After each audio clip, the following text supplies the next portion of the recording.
C'est un honneur, une émotion qui dépasse l'entendement, une fierté enracinée dans mes veines, que de me retrouver ici, face à ce que je considère comme le centre de gravité du panafricanisme, en l'occurrence la jeunesse d'Haïti. Applaudissez-vous s'il vous plaît.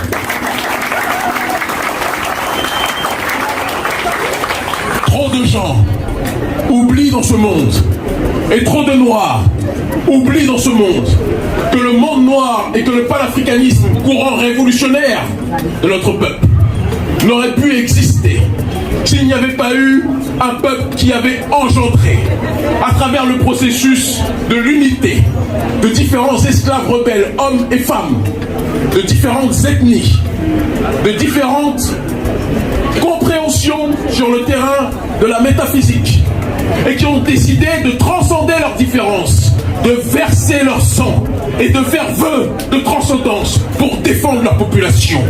Ces gens-là, ce sont ceux qui ont fait la cérémonie du bois caïman. Et cette cérémonie de libération n'est pas une cérémonie que pour Haïti, c'est une cérémonie pour le peuple noir dans sa globalité.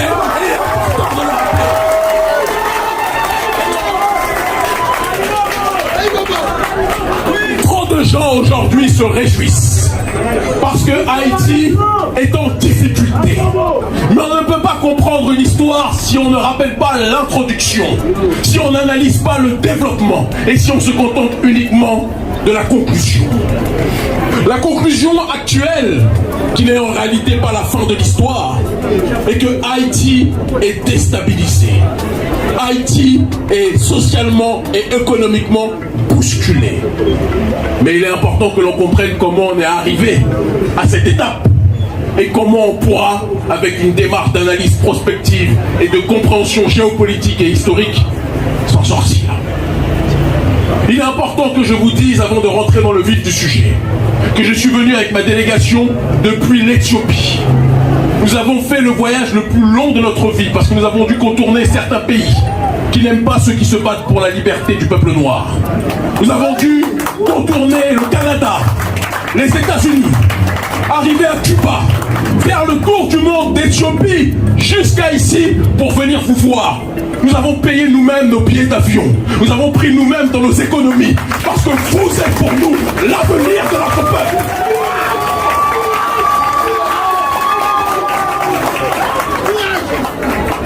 Certains disent, Kémy et ton équipe, s'il te plaît, viens aider Haïti. Il est important que je précise que c'est vous qui nous revitalisez. Parce qu'un panafricaniste qui vient à Haïti, c'est comme un chrétien qui va au Vatican. C'est comme un musulman qui va à la Mecque. Sur le terrain politique, notre Mecque, c'est Haïti. Et on ne dira jamais assez.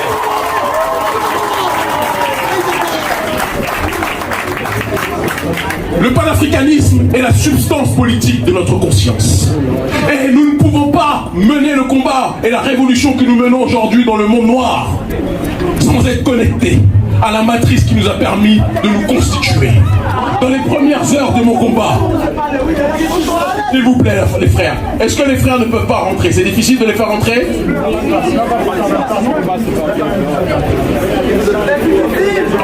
On est ensemble, d'accord? Je veux que vous sachiez qu'on est ensemble, d'accord? Pas de stress.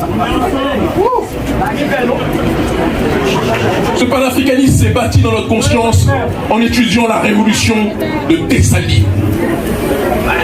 La révolution de tous ceux qui ont constitué le bois, la cérémonie du bois caïman. La révolution d'hommes et de femmes qui ont décidé d'orienter leur destin vers la voie de l'élévation. Il n'y aurait pas de Kémy Séba s'il n'y avait pas eu ceux qui s'étaient levés pour libérer ce pays. Aujourd'hui, le monde entier et beaucoup de Noirs, lorsqu'on leur demande de prendre leur indépendance, disent qu'ils ne veulent pas finir comme Haïti. Mais c'est de l'ignorance, de l'imbécilité que de réagir ainsi. Haïti paye le prix de sa défiance vis-à-vis de l'impérialisme. Et aujourd'hui, certains pays se présentent comme les meilleurs amis d'Haïti, alors qu'ils sont là pour maintenir Haïti sous assistance respiratoire. Est-ce que chacun voit de qui je parle? Est-ce que chacun voit de qui je parle?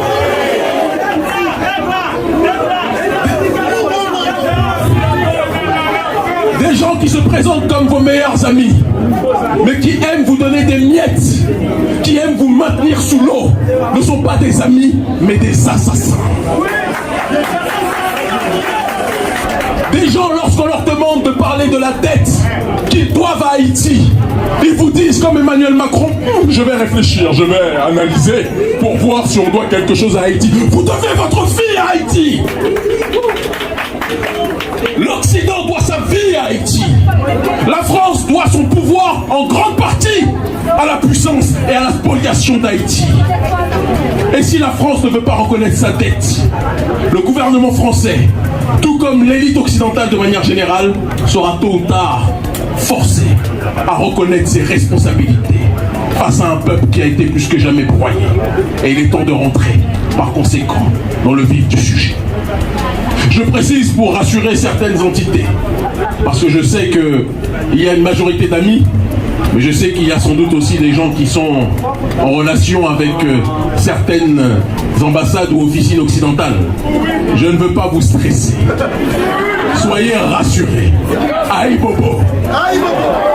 Ne soyez pas tendus. Vous pourrez continuer à voyager, même si vous m'avez reçu ici.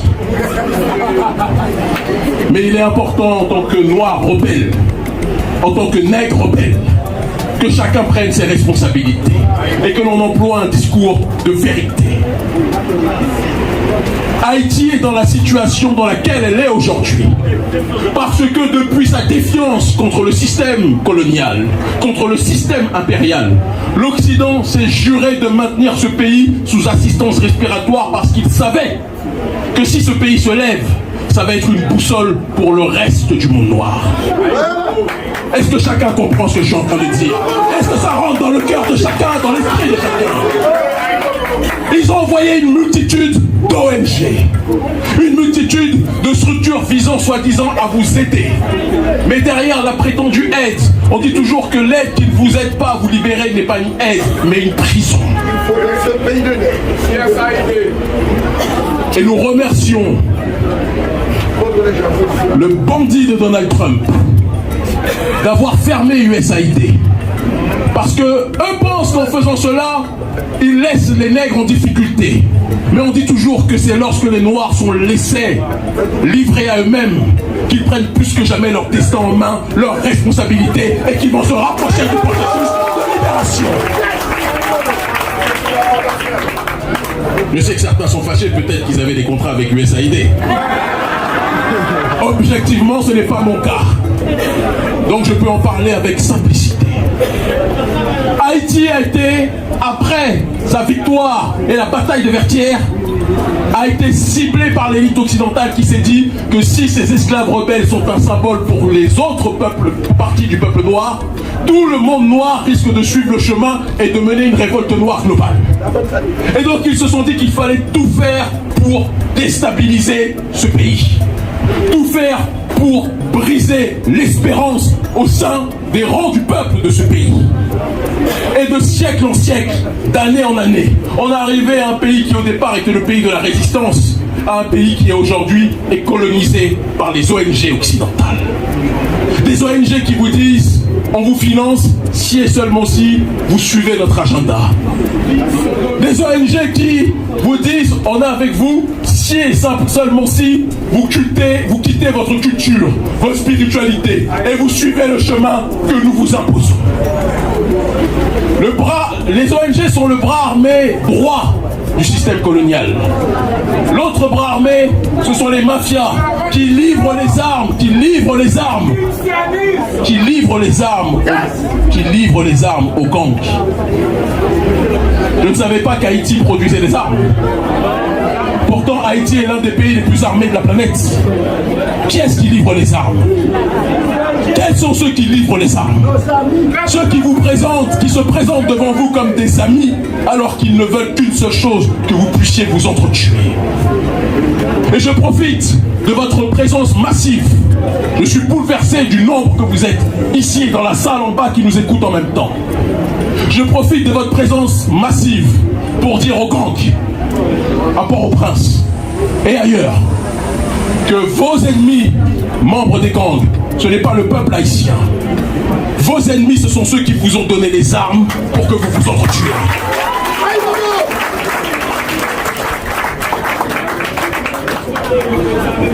Vous savez que le terme révolution a pour racine étymologique le mot révolution. Le cycle complet pour revenir au commencement. Avant la construction des grandes civilisations et des grands empires, un peu partout dans le monde, il y a toujours des batailles de tribus, des batailles de familles, des guerres, jusqu'à un moment où différentes tribus et différentes familles réalisent qu'au-delà de leur guerre horizontale, elles ont un ennemi supérieur. Un ennemi qui est au-dessus d'eux et qui tire les ficelles pour maintenir le processus de la division. Aux membres des gangs, je vous le dis et je vous l'implore avec l'amour d'un frère africain qui aime Haïti en perdre la raison.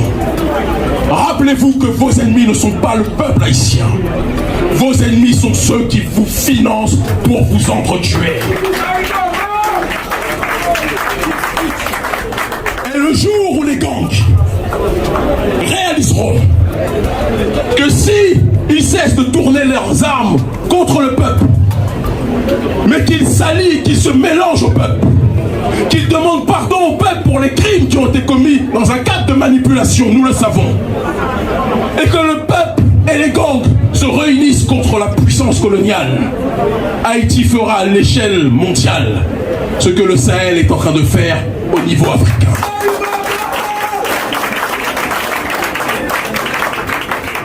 Je sais que quand je tiens ce discours, j'ai eu des gens qui m'ont dit « Kémy, s'il te plaît, ne fâche pas trop le Canada et les États-Unis. »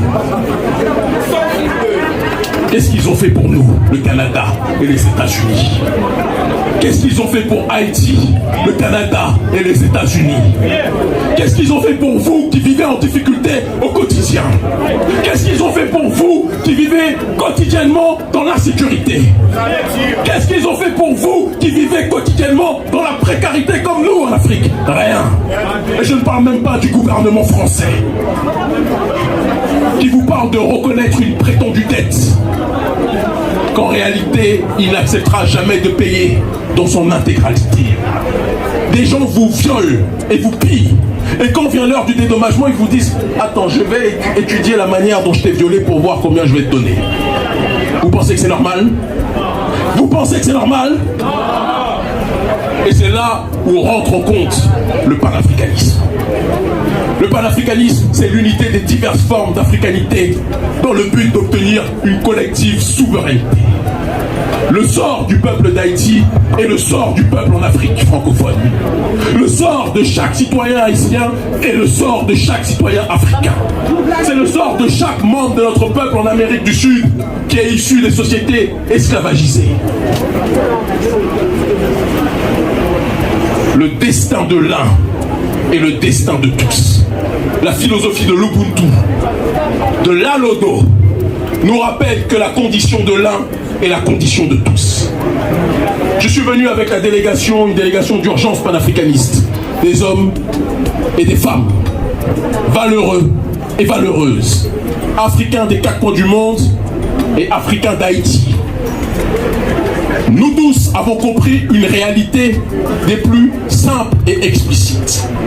Nous devons coordonner les luttes, coordonner les résistances, comprendre que le sort de notre population ici est inextricablement lié au destin de notre peuple sur le continent. Le président Emmanuel Macron a peur et a tout fait pour que je ne puisse pas venir ici. Lorsqu'il était averti, et je peux vous le dire de source sûre, par rapport aux canaux diplomatiques qui sont les miens au Sahel, lorsqu'il a su, le président Emmanuel Macron, que nous annoncions notre venue à Haïti, tout a été fait pour nous bloquer. J'ai d'ailleurs, je peux vous le rendre public, nous avons été bloqués plus de 55 minutes à Madrid. Le motif était que je ne peux pas traverser normalement l'espace aérien américain. Espace aérien américain parce que je veux me rendre à Haïti voir mon peuple. Ces gens-là pensent être vraiment les propriétaires du ciel et de la terre. Ces gens-là pensent vraiment qu'ils sont les dieux sur terre. Mais pour une grande partie de l'humanité, ils se sont comportés bien plus comme des démons que comme des dieux, en agissant dans le cadre de l'illégalité, en agissant dans le cadre de la justice, de l'injustice sociale, en agissant dans le cadre de la spoliation. Mais il est aussi important, une fois que nous avons ciblé la responsabilité, non pas des peuples occidentaux, parce que mon problème, ce n'est pas le bas peuple qui souffre. Mon problème, c'est l'oligarchie occidentale. Mais il est aussi important de pointer maintenant du doigt nos responsabilités collectives. Parce qu'on dit toujours qu'une civilisation n'est détruite par l'extérieur que si elle est rongée de l'intérieur. Haïti, comme le peuple noir dans sa globalité, doit se regarder dans le miroir. Si au XXIe siècle, alors que d'autres nations ont été colonisées, ont réussi à se lever, à prendre leurs responsabilités et compter au concert des nations, même si notre répression et notre oppression est bien plus grande que n'importe quelle autre nation dans le monde, nous devons reconnaître aussi que nous nous sommes embourbés dans une sorte d'inertie, en finissant par croire que notre situation était due au mauvais sort et que nous ne pouvions rien faire. Si nous pouvons faire quelque chose, nous le devons, nous le pouvons. Pas le yes we can à la Barack Obama, non merci. Mais oui, nous le pouvons, tel que Dessalines l'a introduit.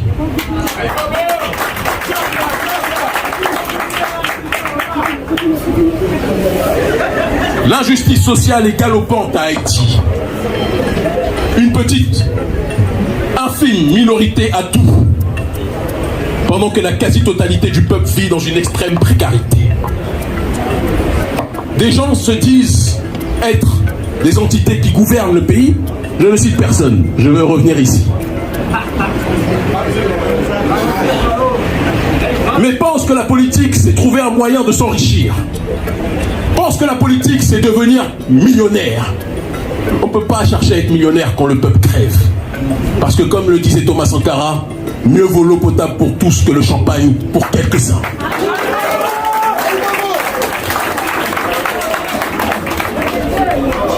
L'élite haïtienne doit regarder ses responsabilités. Je le dis avec amour parce que c'est des membres de notre peuple aussi. Et de la même façon que je m'adresse au gouvernement africain lorsqu'ils sont dans une logique de corruption, de détournement de fonds, de malgouvernance.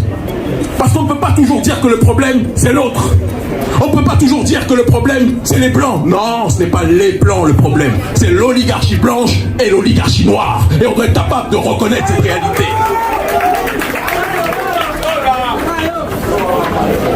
Il ne peut pas avoir de renaissance sans reconnexion entre l'homme noir et la femme noire. Il ne peut pas avoir de révolution sans lien qui est plus que jamais restructuré entre les enfants et les parents, entre les jeunes et les aînés. Le tissu social doit être plus que jamais reconstitué. Parce que quand on parle de panafricanité, on parle du lien dans sa fondation, dans sa racine la plus ultime.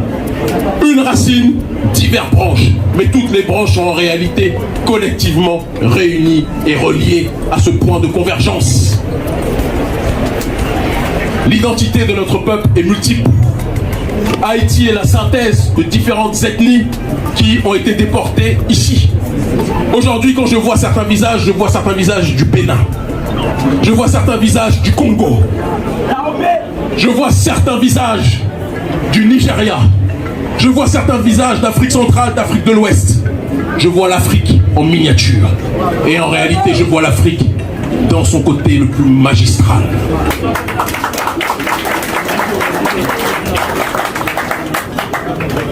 Nous devons être capables de remettre les revendications centrales sur la table. Tant que Haïti se déchirera dans des conflits internes, Haïti ne pourra jamais se relever. Mais imaginez ce qui va se dérouler si le peuple haïtien, tel un seul homme, telle une seule femme, décide de rappeler aux nations occidentales qu'elles doivent faire en sorte de rendre ce qui a fait qu'Haïti a été plus que jamais braqué, volé, pillé, déstabilisé. C'est une révolution populaire et idéologique que Haïti doit mener. Et vous autres membres de l'université, vous devez être l'avant-garde de cette résistance, non pas armée, ce n'est pas ce que je dis. Je rassure les professeurs. Une résistance idéologique, intellectuelle, politique, pour que le sentier de la justice soit toujours respecté, pour que les exactions soient toujours écartées, pour qu'on n'ait pas à ressembler à ceux contre lesquels nous voulons résister. Nous avons la morale avec nous. Le voleur ne pourra jamais être mis à la même table que celui qui a été volé. Le violeur ne pourra jamais être mis à la même table que la personne qui a été violée. Nous devons garder nos principes et nous devons répandre que le réveil d'Haïti est en train de s'opérer. Je tiens à le préciser que l'Alliance des États du Sahel et au-delà de ça, l'ONG Urgence panafricaniste se tient prête par tous les moyens à sa disposition à accompagner le combat de renaissance et de résistance d'Haïti tant que l'on s'occupe de nos véritables adversaires.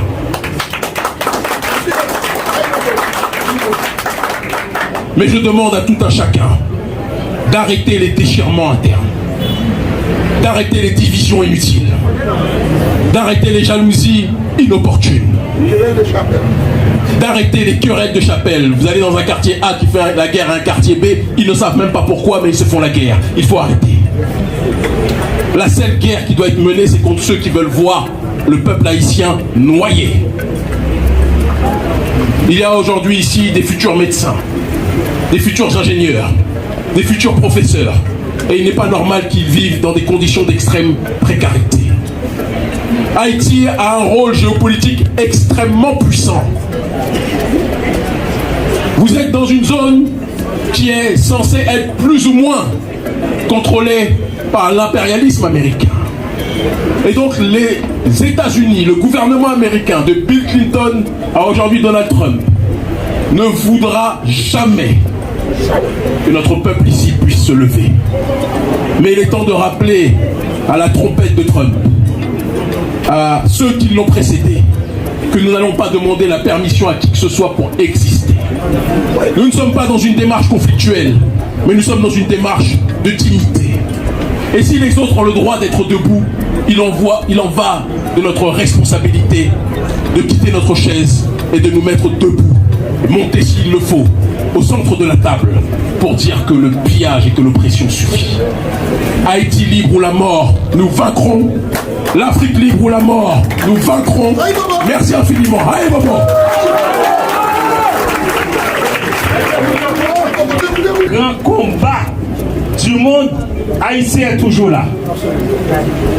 Et Kémy Séba vient de parler de cesser les luttes internes. Vous devez vous rappeler que Namer, en Éthiopie, a uni les deux Égyptes, la haute et la basse Égypte. Nous sommes sur la trace de ces messieurs-là et vous vous trouvez ici, à la faculté de droit, l'ancienne école anglaise d'Henri Christophe. Et Henri Christophe, avant même l'Occident, a créé l'école obligatoire et gratuite de la maternelle à l'université.